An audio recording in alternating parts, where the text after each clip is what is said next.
Bonjour à tous, bienvenue pour une nouvelle vidéo. Aujourd'hui, on va parler d'Enix. Le pull est de sortie, let's go. Et il y a vraiment beaucoup de choses à dire sur Enix. Déjà, l'intersaison a été très chargée et le début de saison, il y a tout un tas de choses à dire. Et la première chose dont je vais parler, c'est l'apport de monsieur Karl Anthony Towns, fraîchement arrivé à New York dans le trade de Julius Randle et de Dante DiVincenzo. Donc déjà, niveau stats, c'est fort. 27 points, ce qui fait de lui le 10e meilleur scoreur de la ligue quand même. 12 rebonds et 3 passes. En plus de ça, les pourcentages sont vraiment là, ils sont plus que là même. 54% au tir et 50% à 3 points. C'est monstrueux et c'est aussi sur 6 tirs tentés. Donc c'est vraiment des grosses stats. Et pour moi, en ce début de saison, c'est clairement le meilleur joueur d'Enix, en tout cas offensivement. Et c'était pas gagné d'avance quand même, il a passé 10 ans de sa carrière en NBA à Minnesota, arrivé du jour au lendemain à New York.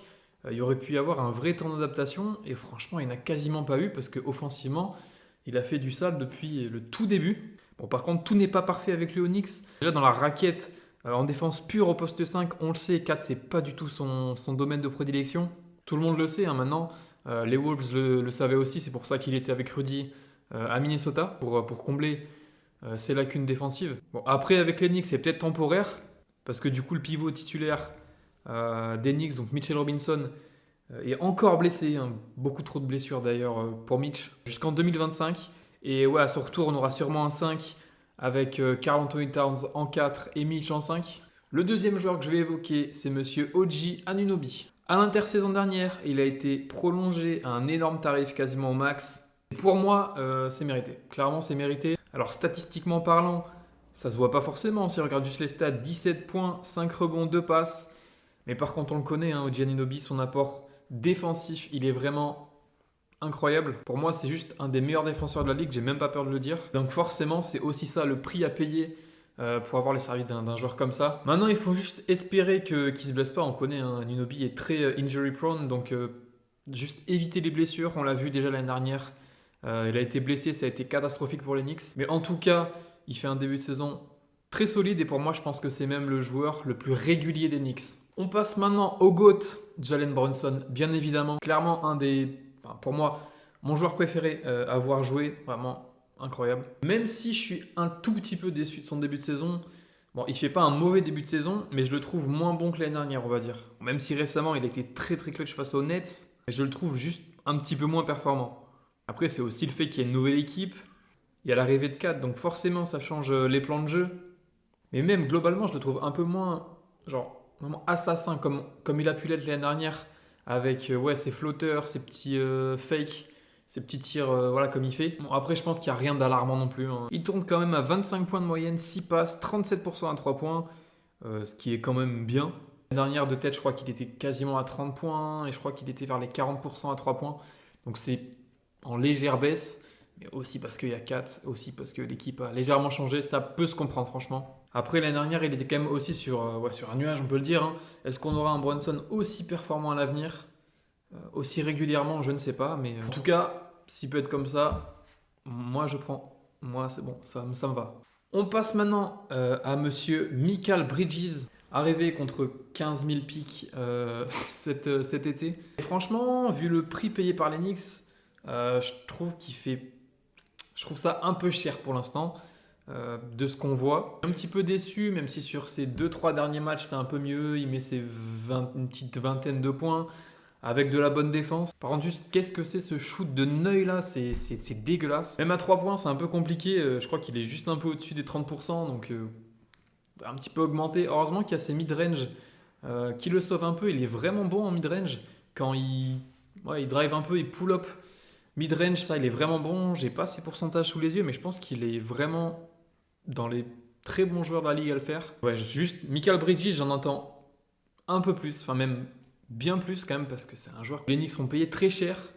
Donc pour moi, il faudrait quand même step up un petit peu. Prochain joueur, je vais essayer de pas m'énerver. On va parler de Jericho Sims, parce que là, c'est très compliqué. Je ne comprends pas comment il peut avoir autant de minutes. Et ce qui m'énerve aussi, c'est qu'on a un rookie qui est là et qui a montré de très belles choses quand il a eu du temps de jeu avec Ariel Luc Portier. Sims, je le trouve assez juste maladroit, souvent perdu sur le terrain. Même pour les rebonds, je le trouve pas assez agressif pour ce qu'il doit faire. Alors que Hug Porty, qui a été drafté cette année 58e, juste quand il joue, je le trouve juste meilleur. Déjà, il a la dalle. Vraiment, il a un côté ultra agressif sur la balle. C'est un bon gros protecteur d'arceau. On a même vu des petits flashs sur des passes assez intéressantes. En plus, il a le numéro 55, comme un certain Isaiah Hartenstein, RIP parti au Thunder beaucoup trop tôt. D'ailleurs, il manque terriblement aux Knicks. En plus, ouais, avec Porty, c'est un rookie, donc forcément, il veut prouver. Et ouais, sur les minutes qu'il a eues, je l'ai trouvé juste meilleur que Sims. Et je comprends pas pourquoi Thibodeau ne veut pas plus l'impliquer, parce que je le trouve meilleur que Sims, en fait, c'est tout. Sims, depuis qu'il est aux Knicks, j'ai pas vu tant de progression que ça. Donc je comprends pas pourquoi Thibodeau force. Pourquoi pas un jour un 5 que j'aimerais voir, ce serait justement Hug Porty en 5 et 4 en 4. 4 en 4, c'est compliqué à dire. Je sais pas, j'aimerais juste voir ce que ça donne. Peut-être que ça pourrait être intéressant. Maintenant, on va parler du banc et des blessures parce que c'est un énorme sujet à New York. En ce moment, donc Mitchell Robinson est blessé, Precious Achiuwa aussi. Coup dur pour le front de courte.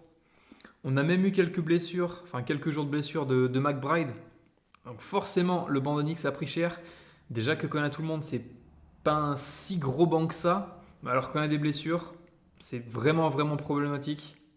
On connaît Thibodeau et son coaching, il fait jouer déjà des Josh Hart et des Bridges 43, 45, 46 minutes. Et il faudra juste pas s'étonner si on arrive en playoff et comme l'année dernière, les Knicks arrivent déjà cramés comme on l'a vu l'année dernière face à Indiana. Mais bon, c'est le coaching de Thibodeau après tout. Ouais, je peux rien dire. A noter aussi que les Knicks sont le deuxième pire banc de la NBA après Denver au scoring. Juste, je trouve ça dommage de ne pas avoir des mecs comme moi, du coup, Hug Porty, comme j'ai dit avant. Même Tyler Kolek, qui pour moi devrait passer devant Cameron Payne. Et aussi pour notre Français, pas comme Dadier, qui a pas beaucoup de temps de jeu. Je trouve ça dommage. Et au niveau du bilan, au moment où je parle, les Knicks sont en 8-6. Et du coup, ils sont 4e de l'Est. Ça reste ok, même si on aurait peut-être pu espérer un petit peu mieux. Et même défensivement, je trouve qu'il y a encore quelques lacunes, bon, même s'il y a quand même pas mal de blessés. En ce moment, ils n'ont que le 21e defensive rating de la ligue. Et ouais, quand on connaît justement le coaching de Thibodeau, tout ça, on sait que c'est vraiment la défense, c'est quelque chose qui compte. Et une défense comme ça, c'est pas suffisant pour ouais, les attentes qu'à New York.